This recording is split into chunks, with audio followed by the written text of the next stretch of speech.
تصوف بھی اصل چیز نہیں ہے. بخاری شریف کے متن میں ہے مراقبے کی اصل. سوریا مراقبات کرتے ہیں, اللہ تعالیٰ ان کے مراقبوں پر برکت فرمائے. لیکن یہ تعلیم میں ایک جملہ اضافہ کر لیں کہ انا عند ظن عبدی بھی حدیث قدسی ہے. انا عند ظن عبدی بھی, کہ میں اپنے بندے کے گمان کے ساتھ ہوں. جیسا وہ مجھ سے توقع کرتا ہے, جیسا مجھ سے امید کرتا ہے, جو اس کا گمان ہوتا ہے میں اس پر پورا اترتا ہوں. مراقبہ کس بات کا نام ہے؟ بیٹھا ہوا ہے اپنے لطائف پر, اس نے نگاہ جمائی ہوئی ہے, رب کے نور کے متعلق یہ گمان کرتا ہے کہ وہ آ رہا ہے. جتنے بھی اس راستے کے مسافر ہیں سب نے تواتر کے ساتھ لکھا ہے, پہلے تو گمان ہی کرتے ہیں, بعد میں سچ مچ وہ نور آتا ہے.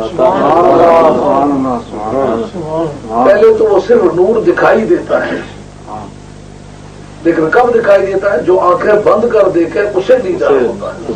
آنکھیں بند ہوتی ہیں نظر آتا ہے نا کوئی دیکھنے کا ایسا طریقہ. آنکھیں بند ہیں تو نظر آتا ہے. پہلے تو صرف وہ نور نظر آتا ہے, بعد میں اس نور میں کیفیات کائنات بھر کی نظر آتی ہیں. اس نور میں ملائکہ نظر آتے ہیں, اس نور میں ارواح نظر آتی ہیں, اس نور کی روشنی میں اور یہ اللہ سے ملاقات ہوتی ہے, باتیں ہوتی ہیں, باتیں پوچھتے ہیں, باتیں کرتے ہیں. پہلے وہ یہ گمان کرتا ہے نور آ رہا ہے. گمان جب کرتا ہے حدیث قدسی ہے, جو گمان کرے پھر سلوک ویسا ہی کرتا ہے. گمان کرتا ہے نور آ رہا ہے, وہ گمان کرتا ہے پھر سچ ہو جاتا ہے. آئی بات سمجھ. ایک اس فنائے قلب کی یہ صورتحال ہے کہ آج اللہ کے پاس بیٹھے, جو مجلس کی کمی ہے یہ عبادت سے پوری نہیں ہوتی. یہ بات ہمیشہ یاد رکھنے والی ہے.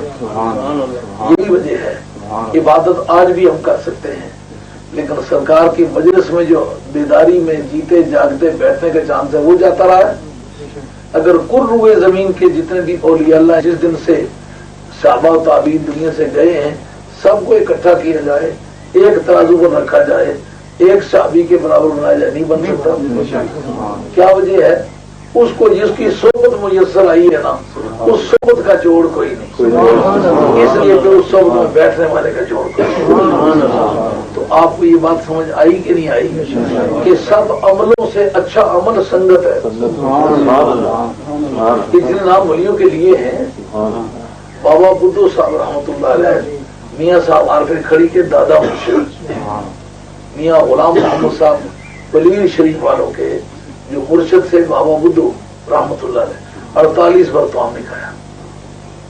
حضرت فرید الدین مسعود گنجے شکر گنجے چشتیاں پاک پتن کے شہنشاہ, آپ نے 36 برتوام نکایا.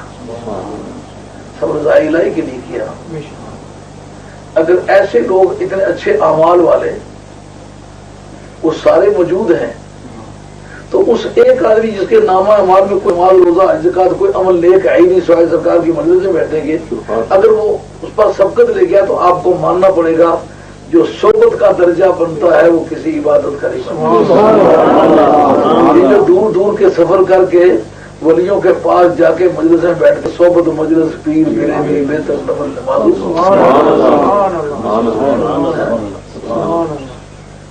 آپ نے حال تو بتا دیا ہے, لیکن کیا یہ بات رکھنے کی اللہ ہاتھ سے وہ کیفیات آتی ہیں کہ سمجھ نہیں سکتے. دل دماغ میں ایسا سوچ گداز اور کہہ پیدا ہوتی ہے, یا اس بات کا ڈر نہیں فلاں کمیٹی والا ناراض ہو جائے گا, فلاں صدر ناراض ہے, کوئی بات کریں گے تو کہیں میرے متعلق کرتے. محض اللہ کی رضا کے لیے اکٹھے ہوئے ہیں. بنانے والے درویش کا کوئی مقصد نہیں ہے سوائے اللہ کی رضا. اللہ تعالیٰ اس کا ثواب اس کے ماں باپ کو پہنچا کے درجات کو بلند فرمائے, فردوس نصیب فرمائے.